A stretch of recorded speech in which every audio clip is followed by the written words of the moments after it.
അപ്പോൾ ഇന്നൊരു ഞായറാഴ്ചയാണ്, നാളെ തൊട്ട് വർക്ക് സ്റ്റാർട്ട് ചെയ്യാണ്. അപ്പോൾ ഞാൻ ചുമ്മാ മാപ്പിൽ നോക്കിയപ്പോൾ ഞങ്ങൾ താമസിക്കുന്നതിൻ്റെ 2 സ്ട്രീറ്റ് അപ്പുറത്ത് ഒരു ജിഞ്ച ഉണ്ട് കേട്ടോ. അപ്പോൾ ഇതാണ് ജിഞ്ച, നമ്മുടെ ബുദ്ധൻ്റെ ഷ്രൈൻ, ബുദ്ധിസം അവരുമായി ബന്ധപ്പെട്ട ഒരു അമ്പലമാണിത്. അപ്പോൾ ചുമ്മാ അവിടേക്ക് പോയി, അപ്പോൾ അവിടുത്തെ കുറച്ച് വിശേഷങ്ങളാണ് ഇന്നത്തെ ഷോട്ടിൽ. ഇത് നമ്മുടെ ആഗ്രഹങ്ങൾ എഴുതിയിട്ട് അവിടെ ഇടാനുള്ളതാണ് കേട്ടോ.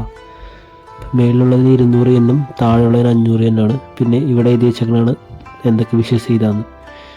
ഞാൻ ട്രാൻസ്ലേറ്റ് ചെയ്ത് കുറേ കാര്യങ്ങളുണ്ട്. നമ്മുടെ നാട്ടിലെ വിഷസൊക്കെ പോലെ തന്നെ അടിപൊളി സ്ഥലമായിരുന്നു. മൊത്തത്തിൽ ജപ്പാനിലെ എല്ലായിടത്തും ശാന്തതയാണ്. അപ്പോൾ അതായത് സിറ്റിയിലേക്ക് കുറച്ച് ഇതായിരിക്കും, ഞങ്ങളുടെ സ്ഥലത്തൊക്കെ ഭയങ്കര സ്ഥലമായിട്ട് ഇവിടെ വന്നപ്പോൾ വീണ്ടും കുറച്ചും കൂടി നല്ലൊരു ഫീലൊക്കെ ആയിരുന്നു. ഇതൊക്കെ അവരുടെ ഓരോരോ ആഗ്രഹങ്ങൾ അവർ കെട്ടി തൂക്കി. നമ്മുടെ നാട്ടിലില്ല ഇതൊക്കെ, തൊട്ടിൽ കെട്ടുക, പൂട്ടിടുക, അതുപോലെ എഴുതിയിടുക, അതുപോലെ സെയിം തന്നെ അവിടെ നിന്ന് ഇത് ഈ സാധനങ്ങൾ ഞങ്ങൾ പഠിക്കുമ്പോൾ എഴുതിയിട്ടുണ്ട്. ഞങ്ങൾക്ക് പഠിക്കുമ്പോൾ ഈ സാധനം ഉണ്ടായിരുന്നു, നമ്മുടെ ആഗ്രഹം എഴുതിയിട്ട് ഇതേ ഷേപ്പിൽ, പക്ഷെ പേപ്പറിലായിരുന്നു. ഇത് പക്ഷേ ഒരു മരത്തിൻ്റെ ബോർഡാണ്.